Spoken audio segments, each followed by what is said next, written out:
बहन की विदाई हो रही तो छोटा वाला भाई दौड़ के बाप के पास गया, बोला पापा पापा दीदी रो रही, जीजा जी नहीं रो रहे।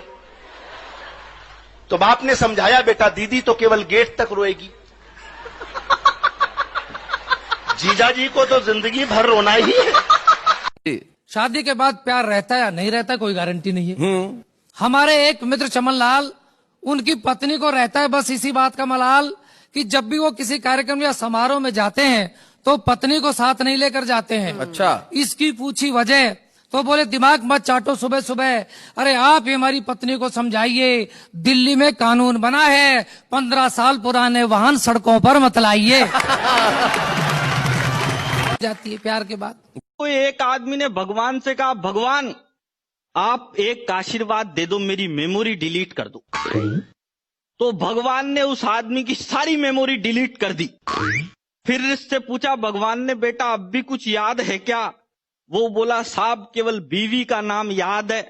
तो भगवान बोले यार पूरा सिस्टम फॉर्मेट कर दिया लेकिन वायरस फिर भी नहीं गया।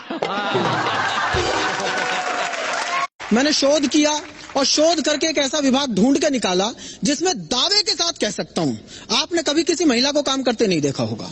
उसमें तकनीकी समस्या है, उसमें कभी कोई महिला काम कर ही नहीं सकती। उस विभाग का नाम है दमकल विभाग, फायर ब्रिगेड, क्योंकि महिलाओं का काम आग बुझाना नहीं है।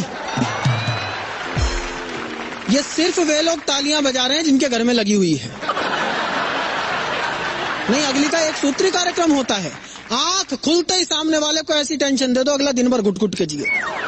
तकिए पर ही बता देंगी, आज पप्पू की फीस जमा करानी है, आज फोन का बिल जमा कराना है, आज राशन खरीद के लाना है, आज ये करना है, आज वो करना है। तो एक दिन मैंने कहा, मैं तेरी रोज रोज की फरमाइशों से दुखी आ गया हूँ, मैं आत्महत्या करने जा रहा हूँ। अगली तब भी नहीं चूकी, बोली एक सफेद साड़ी तो दिला जाओ, 13वीं पे क्या पहनूंगी।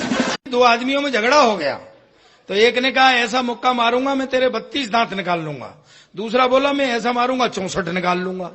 एक ऐसा बैठा था तीसरा, बोले यार गिनती सही कर, दांत 32 होते तू 64 निकाल कहां से लेगा?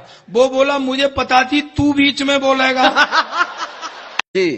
भीख में दिया हुआ 1 रुपए का सिक्का भिखारी ने मुझे वापस लौटा दिया। 1 रुपए का सिक्का जब भिखारी ने मुझे वापस लौटा दिया तो मैंने कहा जनाब मेरा एक उसूल है, मैं किसी भी भिखारी को 1 रुपए से ज्यादा भीख में नहीं देता। भिखारी बोला हुजूर मेरा भी एक उसूल है, मैं किसी भिखारी से भीख नहीं लेता। एक दिन मुझे कह रही थी कि तुम कल रात को मुझको सपनों में गालियां दे रहे थे। अच्छा, मैंने कहा नहीं ये तुम्हारी गलत फहमी है। बोले कैसे गलत फहमी? और भी लोगों ने सुना। मैंने कहा मैं जानता हूं, मैं कह रहा हूं कि गलत फहमी है क्योंकि मैं उस समय सो नहीं रहा था। वो एक आदमी तो एक नाई की दुकान पे गया, नाई की दुकान पे जाके बोला कितनी देर लगेगी? नाई बोला जी अभी तो 3 घंटे और लगेंगे। दूसरे दिन वो फिर दुकान पे गया, फिर बोला कितनी देर लगेगी? नाई बोला जी 2 घंटे लगेंगे। वो रोज जाता उसकी दुकान पे।